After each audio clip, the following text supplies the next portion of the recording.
Hi friends, welcome back to our channel. ఈరోజు మన కిచెన్లో హెల్తీగా అప్పటికప్పుడు ఇన్స్టెంట్గా చేసుకునే జొన్న పిండితో 2 రకాల బ్రేక్ఫాస్ట్ రెసిపీస్ని ఎలా చేయాలో చూపించబోతున్నానండి. ఇవైతే అప్పటికప్పుడు ఇన్స్టెంట్గా చేసుకోవచ్చండి. చాలా హెల్త్కి మంచిదండి. మార్నింగ్ బ్రేక్ఫాస్ట్లోకైనా నైట్ డిన్నర్లోకైనా చేసుకోవచ్చండి. పిండిని పులియబెట్టకుండా అప్పటికప్పుడు ఇలా హెల్తీగా చేసుకోవచ్చండి. బరువు తగ్గాలనుకున్న వారికి బెస్ట్ రెసిపీ. ఆలస్యం చేయకుండా తయారు చేసే విధానాన్ని చూద్దాం. ఇక్కడ ఒక మిక్సింగ్ బౌల్ తీసుకున్నానండి. దాంట్లో కొలతలు కప్పు, గ్లాసు దేంతో అయినా తీసుకోవచ్చండి. నేను ఇక్కడ 1 కప్పు జొన్న పిండి తీసుకుంటున్నానండి. మీరు రెడీమేడ్గా ఉన్న పిండినైనా తీసుకోవచ్చు, ఇంట్లో పట్టించిన పిండి అయినా తీసుకోవచ్చు. అదే కప్పుతో 1/2 కప్పు సూజీ, బొంబాయి రవ్వ అంటారు కదండి, అది తీసుకోవాలండి. అదే కప్పుతో 3/4 కప్పు పెరుగు వేసుకోవాలండి.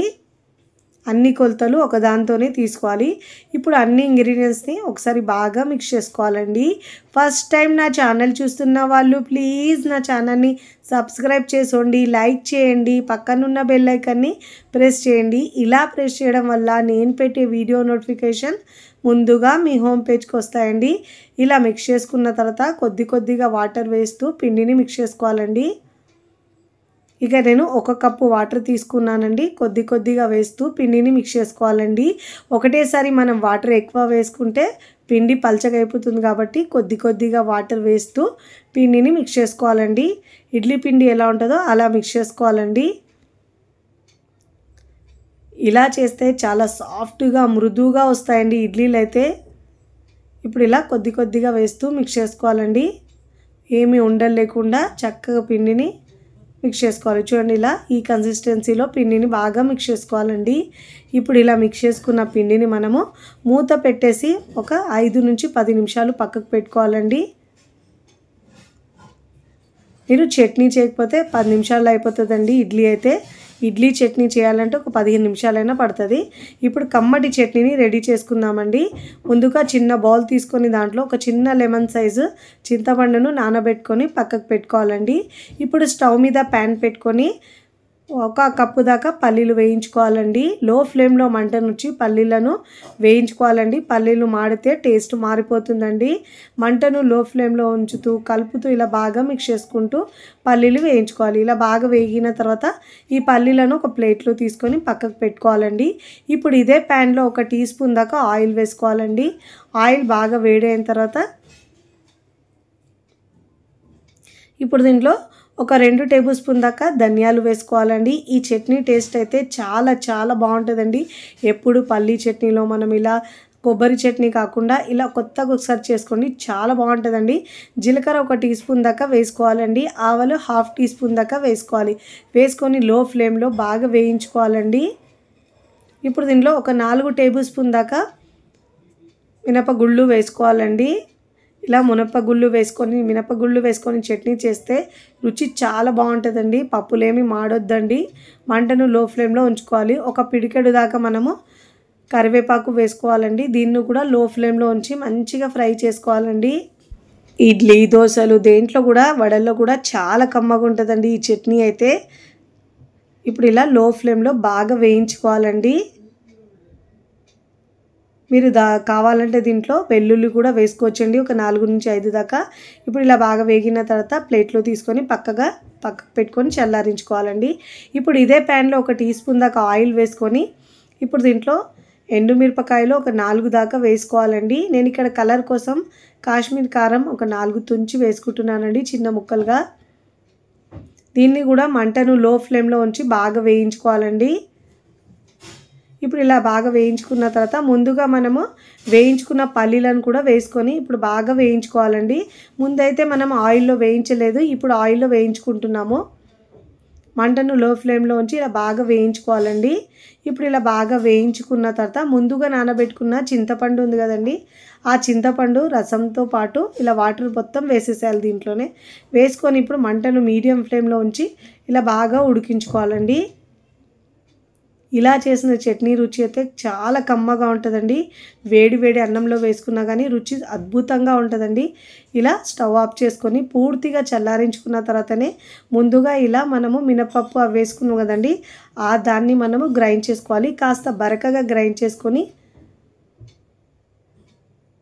మూత పెట్టేసి ఇలా బరకగా గ్రైండ్ చేసుకున్న దీన్ని ఇప్పుడు మనం మిరపగుళ్ళు ఉన్నాయి కదండి, దీన్ని పౌడర్ని మనం పక్కకు పెట్టుకోవాలండి. ఇలా మనము పౌడర్లా గ్రైండ్ చేసుకొని ఈ చట్నీలో వేసుకుంటాం కాబట్టి రుచి అయితే చాలా బాగుంటుందండి. వీడియోని మీరు ఎక్కడ స్కిప్ చేయకుండా పూర్తి వీడియో చూస్తేనే మీకు పర్ఫెక్ట్గా వస్తుందండి ఇడ్లీ చట్నీ కూడా.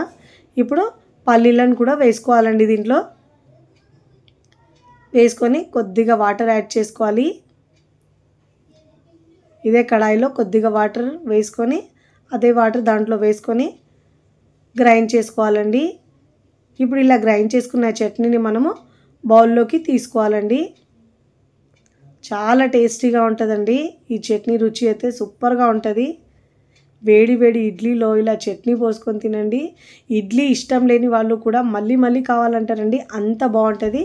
ఇదే మిక్సీ జార్లో పావు కప్పు వాటర్ వేసుకొని కడిగి ఆ వాటర్ కూడా దీంట్లో వేసుకోవాలి. చూడండి కన్సిస్టెన్సీ ఇలా ఉండాలండి. మరీ గట్టిగా కాకుండా మరీ పల్చగా కాకుండా వీడియోలో చూపించిన విధంగా ఈ మాదిరి ఉండాలండి. ఇప్పుడు ఈ చట్నీకి పోపు పెట్టుకోవాలండి. ఇప్పుడు మనము ముందుగా గ్రైండ్ చేసుకున్న మినపప్పు ఉంది కదండి, వేయించుకున్న ఆ పొడిని కూడా దీంట్లో మిక్స్ చేసుకోవాలండి. చాలా కమ్మగా ఉంటుందండి ఈ చట్నీకి. ఇప్పుడు మనం పోపు పెట్టుకుందామండి. ఇప్పుడు దీంట్లో రుచికి సరిపోయినంత ఉప్పు వేసుకోవాలండి. ఈ చట్నీలో మీరు ఉప్పు కారం మీ టేస్ట్ని బట్టి యాడ్ చేసుకోండి. ఇక్కడ నేను నార్మల్గా మనం రెగ్యులర్గా ఎలా పెట్టుకుంటామో పోపు అదే విధంగా పెట్టుకున్నానండి. 1 టేబుల్ స్పూన్ దాకా ఆయిల్ వేసుకొని దాంట్లో ఎండుమిరపకాయలు, జీలకర్ర, ఆవాలు ఇంకా కరివేపాకు వేసుకొని పోపును మంచిగా ఫ్రై చేసుకున్న తర్వాత చట్నీలో వేసుకోవాలి. చూడండి ఇప్పుడు కమ్మటి చట్నీ రెడీ అయిపోయిందండి. ఇప్పుడు దీంట్లోకి ఇడ్లీని రెడీ చేసుకుందామండి. ఇక్కడ మనం నానబెట్టుకున్న పిండి ఉంది కదండి, ముందుగా రెడీ చేసుకున్నది. ఇప్పుడు ఒకసారి ఇలా బాగా మిక్స్ చేసుకోవాలండి. ఇక్కడ మనం ఇన్స్టెంట్గా చేస్తున్నాం కాబట్టి ఇప్పుడు దీంట్లో వంట సోడా వేసుకోవాలి. నేనైతే ఇప్పుడు దీంట్లో రుచికి సరిపోయినంత ఉప్పు వేసుకుంటున్నానండి. ఇక్కడ మనం ఇన్స్టెంట్గా చేస్తున్నాం కాబట్టి ఈ బ్రేక్ఫాస్ట్ ఫ్లఫీగా ఇంకా స్పాంజీగా ఇడ్లీలు రావడానికి ఒక 1/2 టీ స్పూన్ దాకా వంట సోడా వేసుకోవాలండి. ఇలా వంట సోడా వేసుకోవడం వల్ల మనకు ఇడ్లీలు చాలా సాఫ్ట్గా స్పాంజీగా చాలా చాలా బాగా వస్తాయండి. ఇన్స్టెంట్గా చేసినా కానీ రుచి చాలా బాగుంటుందండి. అప్పటికప్పుడు ఒక 5 నుంచి 10 నిమిషాల్లో ఇలా హెల్తీగా మనం బ్రేక్ఫాస్ట్ని రెడీ చేసుకోవచ్చండి. ఇప్పుడు దీనిపైన 1 టీ స్పూన్ వాటర్ వేసుకోవాలండి. ఇలా వేసుకున్న తర్వాత బాగా మిక్స్ చేసుకోవాలండి. ఇలా మనం సోడా వేసుకొని మిక్స్ చేసుకోవడం వల్ల పిండి బాగా ఫ్లఫీగా అయ్యి ఇడ్లీలు చాలా సాఫ్ట్గా వస్తాయండి. పిండిని ఒక 2 నిమిషాల పాటు ఇలాగ సోడా వేసుకున్న తర్వాత బాగా మిక్స్ చేసుకోవాలి. ఇప్పుడు ఇలా బాగా మిక్స్ చేసుకున్న తర్వాత ఇప్పుడు మనం ఇడ్లీ ప్లేట్ తీసుకోవాలండి. దీనికి ఆయిల్ అయినా నెయ్యి అయినా అప్లై చేసుకోవాలండి. ముందుగా నేను స్టవ్ మీద ఇడ్లీ పాత్ర పెట్టుకొని దాంట్లో ఒక గ్లాస్ వాటర్ని వేసి బాగా వేడి చేసుకున్నానండి. ఇప్పుడు బ్యాటర్ని మనం ఇలా ఇడ్లీ ప్లేట్లోకి వేసుకోవాలండి. చాలా సాఫ్ట్గా స్పాంజీగా తిన్న కొద్దీ తినాలనిపిస్తాయండి. ఇలా మనం వారంలో ఒక్కసారనే ఇలా హెల్తీగా బ్రేక్ఫాస్ట్ చేసుకొని కమ్మగా తినేయచ్చండి. చాలా చాలా బాగుంటుంది. ఇలా పిండిని మనం వేసుకొని ఇప్పుడు ఇది ప్లేట్ని మనం ఇడ్లీ పాత్రలో పెట్టుకోవాలండి. ఒక 10 నుంచి 12 నిమిషాల పాటు ఇడ్లీని ఉడికించుకోవాలండి. మీడియం ఫ్లేమ్లో ఉడికించుకోవాలండి మూత పెట్టేసి. ఒక 10 నిమిషాల తర్వాత చూపిస్తున్నాను చూడండి ఇడ్లీ ఎంత బాగా ఉడికిందో. ఇలా మనము వేలు పెట్టి చెక్ చేసుకోవచ్చండి. ఇలా తడి తగలలేదంటే ఇడ్లీలు బాగా ఉడికినట్టండి. ఒక 2 నిమిషాలు కాస్త చల్లారిన తర్వాత ఇడ్లీలు తీస్తే కరెక్ట్గా వస్తాయండి. లేదంటే కాస్త విరిగినట్టు వస్తాయి ఇడ్లీలు అయితే. ఇలా స్పూన్ని మనము వాటర్లో డిప్ చేసుకొని ఇడ్లీలు తీసుకోవాలండి. చూడండి చూస్తుంటేనే ఎంత స్పాంజీగా వచ్చిందో మీకు తెలుస్తుంది. చాలా స్పాంజీగా సాఫ్ట్గా భలే రుచిగా ఉంటాయండి ఇడ్లీలు అయితే ఈ చట్నీతో అయితే. ఇప్పుడు మనం ప్లేట్లో సర్వ్ చేసుకుందామండి. ఇలా చేసి పెడితే వేడి వేడిగా తినేస్తారండి. ఇడ్లీ ఇష్టం లేని వాళ్ళు అయితే ఇంకా 2 ఇడ్లీలు ఎక్కువనే తింటారండి, అంత కమ్మగా ఉంటుంది. ఇప్పుడు ఇడ్లీలు సర్వ్ చేసుకున్న తర్వాత దానికి కాంబినేషన్గా ఈ చట్నీని కూడా సర్వ్ చేసుకొని కమ్మగా తినొచ్చండి. వేడి వేడిగా తింటే నోట్లో వేసుకుంటే అలా జారిపోతుందండి. అంత మృదువుగా ఇడ్లీ ఉంటుందండి. మీరు కూడా తప్పకుండా ఇన్స్టెంట్గా చేసుకునే ఈ ఇడ్లీ చట్నీ తప్పకుండా నచ్చితే ట్రై చేయండి. ట్రై చేసి ఎలా కుదిరిందో కామెంట్ ద్వారా తెలియచేయండి. ఇక్కడ మీకు ఒకటి తుంచి చూపిస్తాను చూడండి, ఎంత స్పాంజీగా ఫ్లఫీగా వచ్చిందో. చాలా స్పాంజీగా ఉంటుంది. మన సెకండ్ రెసిపీ వచ్చి చాలా ఈజీగా చేసుకునే జొన్న పిండితో బ్రేక్ఫాస్ట్ని ఎలా చేయాలో చూద్దాం. ముందుగా ఇక్కడ నేను ఒక మిక్సింగ్ బౌల్ తీసుకున్నానండి. దాంట్లో అన్ని కొలతలు కప్పు గిన్నె దేంతో అయినా తీసుకోవచ్చండి. నేనైతే ఇక్కడ 1 కప్పు జొన్న పిండి తీసుకుంటున్నాను. రెడీమేడ్గా ఉండే పిండి అయినా తీసుకోవచ్చు, ఇంట్లో పట్టించిన పిండి అయినా తీసుకోవచ్చు. నేనైతే ఇంట్లో పట్టించిన పిండి మాత్రమే తీసుకుంటున్నానండి.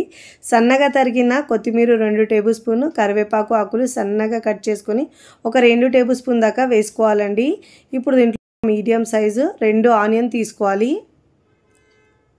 సన్నగా కట్ చేసుకొని వేసుకోవాలి. కావాలంటే మీరు పొడువుగా అయినా కట్ చేసుకొని వేసుకోవచ్చండి. ఒక పావు టీ స్పూన్ దాకా కారం వేసుకోవాలండి. సన్నగా కట్ చేసుకున్న పచ్చిమిరపకాయ ముక్కలు కూడా వేసుకోవాలండి, ఒక 2-3 దాకా. ఇప్పుడు దీంట్లో ఒక హాఫ్ టీ స్పూన్ దాకా జీలకర్ర వేసుకోవాలి. జీలకర్ర ఫ్లేవర్ చాలా బాగుంటుందండి దీంట్లో అయితే. ఇప్పుడు దీంట్లో రుచికి సరిపోయినంత ఉప్పు వేసుకోవాలండి. పచ్చిమిరపకాయలు వేసాం కాబట్టి ఇలా కారం వేయకపోయినా పర్వాలేదండి, కావాలంటే వేసుకోవచ్చు. నేనైతే ఒక పావు టీ స్పూన్ దాకా వేసుకున్నానండి. ఇప్పుడు దీంట్లో ఒక 2 టేబుల్ స్పూన్ల పచ్చిశనగపప్పు వేసుకోవాలండి. ఇలా మధ్యలో తింటేటప్పుడు ఆ పలుకులు చాలా బాగుంటాయండి. ఇప్పుడు దీంట్లో 1 టేబుల్ స్పూన్ దాకా నువ్వులు వేసుకోవాలండి. ఇష్టం లేని వాళ్ళు ఈ నువ్వులను స్కిప్ చేసినా పర్వాలేదండి. ఇప్పుడు అన్ని ఇంగ్రీడియంట్స్ని ఒకసారి ఇలా బాగా మిక్స్ చేసుకోవాలి. ఈ ఉల్లిపాయ ముక్కల్ని మీరు పొడువుగా అయినా కట్ చేసుకోవచ్చండి. నేనైతే చిన్న ముక్కలుగా కట్ చేసుకున్నాను. 2 ఉల్లిపాయలు ఉంటే చాలండి. ఇలా ఈజీగా ఎక్కువ ఏమి వేయకుండా రెడీ చేసుకోవచ్చండి. ఇప్పుడు దీంట్లో వేడి వాటర్ని 1 కప్పు దాకా వేడి చేసుకున్నానండి. ఈ వేడి వాటర్ వేసుకోవడం వల్ల మనకు చపాతీ చేసేటప్పుడు మనకేమో రొట్టె విరగదండి, మంచిగా వస్తుంది చేసుకోవడానికి. జొన్న పిండిని మనం ఇలా వేడి వాటర్తో కలపడం వల్ల ఫస్ట్ టైం చేసిన వాళ్ళు కూడా చాలా పర్ఫెక్ట్గా వస్తాయండి. ఇప్పుడు ఇలా వేడిగా ఉంటుంది కాబట్టి కాస్త స్పూన్తో మిక్స్ చేసుకోవాలి. ముందు కాస్త చల్లారిన తర్వాత ఇప్పుడు ఇలా చేత్తో బాగా మిక్స్ చేసుకోవాలండి. వాటర్ చూసుకుంటూ వేసుకోవాలండి, లేదంటే పిండి బాగా పల్చగా అయిపోతుంది. మరీ గట్టిగా కాకుండా మరీ పల్చగా కాకుండా వీడియోలో చూపించిన విధంగా మీడియంగా మిక్స్ చేసుకోవాలండి. కొద్దిగా వాటర్ వేసుకొని చూడండి, ఇలా వీడియోలో చూపించిన విధంగా ఎంత బాగా మనం మిక్స్ చేసుకుంటే మనకు రొట్టెలు అంత బాగా వస్తాయండి. టేస్ట్ అయితే చాలా బాగుంటాయండి. ఇప్పుడు ఇలా పిండిని బాగా మిక్స్ చేసుకున్న తర్వాత చూడండి ఎంత సాఫ్ట్గా ఉండాలి. ఇప్పుడు దీంట్లో ఒక మీడియం సైజు చిన్న బాల్ సైజ్ తీసుకోవాలండి. ఇలా పిండి ముద్ద తీసుకొని ఇప్పుడు మిగతా పిండిని తడి ఆరకుండా పక్కకు పెట్టుకోవాలండి, మూత పెట్టేసి. ఇప్పుడు నేను ఇక్కడ పాలిథిన్ కవర్ తీసుకున్నానండి. ఇలా కవర్ తీసుకునే దానికి కాస్త ఆయిల్ అప్లై చేసుకొని ఇలా మనం తాల్చుకోవాలండి రొట్టెలాగా చేత్తో. మీరు కావాలంటే కవర్ లేకుండా బటర్ పేపర్ మీద కూడా ఆయిల్ అప్లై చేసుకొని చేసుకోవచ్చండి. అన్ని వైపుల్లో ఇలా ఈక్వల్గా ప్రెస్ చేసుకోవాలండి. ఇలా అంచులకు ఇలా కాస్త పగలకుండా ఇలా మనం ఈజీగా అన్ని వైపుల్లో ఈక్వల్గా తాల్చుకోవాలండి. చాలా టేస్టీగా ఉంటుందండి. ఒట్టిగా తిన్నా కానీ సూపర్ టేస్టీగా ఉంటుంది. దాంట్లో ఉల్లిపాయ ముక్కలు శనగపప్పు అవన్నీ ఉంటాయి కదండి, చాలా బాగుంటుందండి. ఇలా ఈక్వల్గా తాల్చుకోవాలి అన్ని వైపుల్లో, ఈ పగుళ్ళన్నీ లేకుండా ఇలా తాల్చుకోవాలి. ఇలా తాల్చుకున్న ఈ రొట్టెని మనం ఇలా ఈజీగా ఇప్పుడు కాల్చుకోవాలండి. స్టవ్ మీద పెనం పెట్టుకొని పెనం బాగా వేడైన తర్వాత లో ఫ్లేమ్లో మంట నుంచి 1 టీ స్పూన్ దాకా ఆయిల్ వేసుకోవాలండి. ఇప్పుడు ఇలా రొట్టెని వేసుకోవాలి. వేసుకొని మంటను మీడియం ఫ్లేమ్లో ఉంచి 2 వైపులో మంచి కలర్ వచ్చే వరకు కాల్చుకోవాలండి. ముందుగా కాస్త హై ఫ్లేమ్లో ఉంచి తర్వాత మీడియం ఫ్లేమ్లో మంటను మార్చుకోవాలండి. ఒకవైపు మంచిగా కాలిన తర్వాత మరోవైపుకి టర్న్ చేసుకోవాలండి. ఈ జొన్న పిండితో చేసినవి ఏవైనా కానీ మంచిగా అన్ని వైపుల్లో కాల్చుకొని తీసుకుంటే టేస్ట్ చాలా బాగా వస్తుందండి. ఇప్పుడు దీంట్లో ఒక హాఫ్ టీ స్పూన్ దాకా ఆయిల్ వేసుకోవాలి. మళ్ళీ దీనిపైన 2 వైపులా మంచి కలర్ వచ్చే వరకు కాల్చుకోవాలండి. ఇలా మంచి కలర్ వచ్చే వరకు కాల్చుకోవాలి. చూస్తుంటేనే ఎంత బాగా వచ్చింది చూడండి, చాలా బాగా వచ్చిందండి. తింటే కూడా అంత టేస్ట్గా ఉంటుంది. చూడండి ఇలా కాల్చుకున్న ఈ రొట్టెను మనం ఇప్పుడు ప్లేట్లోకి తీసుకోవాలి. ఇలా కాల్చుకొని తీసుకోవాలండి. ఇదే విధంగా మిగతా వాటిని కూడా 1 బై 1 కాల్చుకున్న తర్వాత ప్లేట్లోకి తీసుకోవాలండి. చూస్తుంటేనే ఎప్పుడెప్పుడు తినాలనిపిస్తాయండి. అంత టేస్టీగా ఉంటుందండి. పిల్లలు పెద్దలు కూడా చాలా ఇష్టంగా తింటారండి. డయాబెటీస్ ఉన్న వాళ్ళు కూడా ఇలా తీసుకోవడం వల్ల హెల్త్కి చాలా మంచిదండి. చాలా తక్కువ టైంలో ఈజీగా అప్పటికప్పుడు ఇలా హెల్తీగా జొన్న పిండితో చేసుకొని తినొచ్చండి. హెల్తీగా చేసే ఈ బ్రేక్ఫాస్ట్ మీకు నచ్చితే తప్పకుండా ట్రై చేయండి. ట్రై చేసి ఎలా కుదిరిందో నాకు కామెంట్ ద్వారా తెలియచేయండి. ఒట్టిగా తిన్నా కూడా చాలా బాగుంటుందండి. నేనైతే ఇక్కడ దొండకాయ కర్రీతో సర్వ్ చేస్తున్నానండి. రుచి అయితే అద్భుతంగా ఉందండి. జొన్న పిండితో చేసినవి చాలా రెసిపీస్ మన ఛానల్లో ఉన్నాయండి. కావాలంటే మీరు చూడొచ్చు. దోశలు, ఇడ్లీలు చాలా రకాలు ఉన్నాయండి. వీడియో నచ్చితే లైక్ చేయండి. ఫ్రెండ్స్ ఫ్యామిలీకి షేర్ చేయండి. మరికొన్ని టేస్టీ సింపుల్ క్విక్ రెసిపీస్ కోసం టీ కిచెన్ని సబ్స్క్రైబ్ చేసుకోండి. కమెంట్ చేయడం అస్సలు మరవకండి. Thanks for watching.